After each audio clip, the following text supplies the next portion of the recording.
everything you need to know about Parshas Naso. It's Sunday, May 31st, 2025. Tonight is Shavuot, the Jewish holy day, where we again accept the Torah. Parshas Naso covers Bamidbar, Numbers 421 to 789.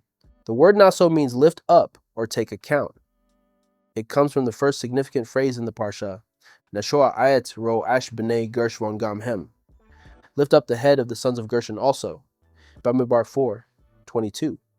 This is a poetic way of saying count, literally to lift the head, meaning to recognize or single someone out, in this case for a census.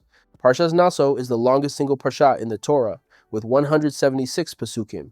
It continues the count and responsibilities of the Levi'im regarding the Mishkan, introduces the Holocaust of the Sota, suspected adulteress, and the Nazir, and concludes with Birkat Kohanim, the priestly blessing, and a detailed listing of the korbanos brought by each Nasi, tribal leader, during the Hanukat HaMishkan, inauguration of the tabernacle. Hashem commands Moshe regarding the specific duties of the families of Gershon and Merari from Shevet Levi. The Bnei Gershon are tasked with carrying the curtains, veils, and coverings of the Mishkan. The Bnei Merari are responsible for the structural components, beams, boards, sockets, and pillars. A final count is given of the Bnei Kahat, 2,750 men between the ages of 30 and 50, ready for avodah. The census continues, 2,630 for the Bnei Gershon and 3,200 for the Bnei Merari.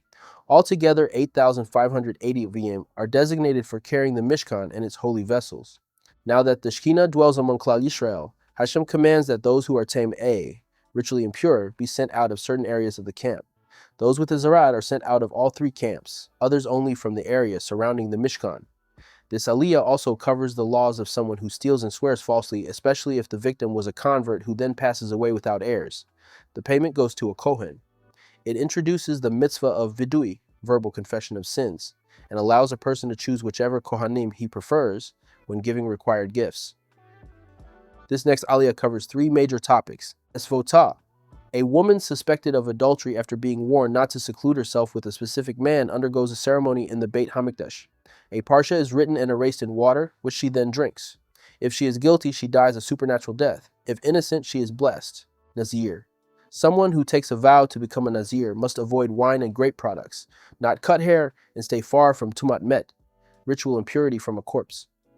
At the end of the vow, he brings carbonat, Birkat Kohanim, the famous blessing said by the Kohanim, invoking Hashem's protection, kindness, and peace. On the day the Mishkan was inaugurated, the Nasi'im, tribal leaders, wished to contribute gifts. They collectively brought 6 wagons and 12 oxen for transporting the Mishkan. Individually, they each wanted to offer carbonat. Hashem instructed Moshe to accept these offerings, and each Nashiah brought his gifts on a separate day, over 12 days. Though all offerings were identical, the Torah records each one in full, continues the descriptions of each Nashiah's gifts, repeated identically for each Shevet, concludes the listing of all the gifts and tallies them. The final pasuk describes how Hashem would speak to Moshe from between the two Keruvim atop the Aron in the Kodesh HaKodashim. Haftarah for Parshas Naso. Judges 13:2-25. This haftarah tells the story of Shimshon's birth, who was a lifelong Nazir, making it a fitting connection to the parsha.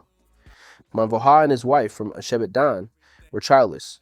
One day a Malach, angel, appeared to the wife and told her she would have a son who must be a Nazir from birth. She was also instructed to avoid wine and tame foods throughout the pregnancy. The Malach said her son would begin the salvation of Yisrael from the Plishtim.